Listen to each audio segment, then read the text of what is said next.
Hi Rajahmundry. మన రాజమండ్రిలో designer fabrics, అది కూడా తక్కువ రేట్లకి ఎక్కువ కలెక్షన్ కావాలి అనుకుంటున్నారా? అయితే మీకోసం ఈ వీడియో. కోటగుమ్మంలోని అజంతా హోటల్ కి ఎగ్జాక్ట్ గా ఆపోజిట్ లో ఉంటుంది ఈ హీరా మ్యాచింగ్ సెంటర్. ఇక్కడ కలెక్షన్ చూస్తే ఆడపిల్లలైనా ఆడపిల్లల తల్లులైనా వావ్ అనవలసిందే.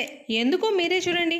వీళ్ళ దగ్గర లేని ఫ్యాబ్రిక్ కానీ, వీళ్ళ దగ్గర లేని డిజైన్ కానీ, వీళ్ళ దగ్గర లేని క్వాలిటీ కానీ ఎక్కడా లేవండి. అంతేకాదండి, మనం కోరుకునే విధంగా అదేనండి, బడ్జెట్ ఫ్రెండ్లీలో ఉంటాయి. స్క్రాచ్ నుంచి ఏదైనా డ్రెస్ డిజైన్ చేయించుకోవాలి అనుకున్నా, మంచి అవుట్ఫిట్స్ ని తక్కువ బడ్జెట్ లో తీసుకోవాలి అనుకున్నా, సెలబ్రిటీ అవుట్ఫిట్స్ ని ఎగ్జాక్ట్ గా రీక్రియేట్ చేయాలి అనుకున్నా, ఇది బెస్ట్ షాప్ అండి. వీళ్ళ దగ్గర ఉన్న రకరకాల డిజైనర్ ఫ్యాబ్రిక్స్ తో long frocks, crop tops, lehengas, saris, frocks అన్ని మనకి వెస్ట్రన్ ఫ్రాక్స్ దగ్గర నుంచి ట్రెడిషనల్ ఫ్రాక్స్ వరకు అన్ని కూడా డిజైన్ చేంజ్ చేసుకోవచ్చండి. అంత బాగుంటాయి. పైగా మన ఆడవాళ్ళకి కావాల్సింది ఏంటి? చాయిస్. అది ఇక్కడ కావాల్సినంత దొరుకుతుందండి. అన్ని రకాల అవుట్ఫిట్స్ కి సెట్ అయ్యేటువంటి లేస్లు, హ్యాంగింగ్స్ కూడా ఇక్కడ దొరికేస్తాయి. Follow for more updates.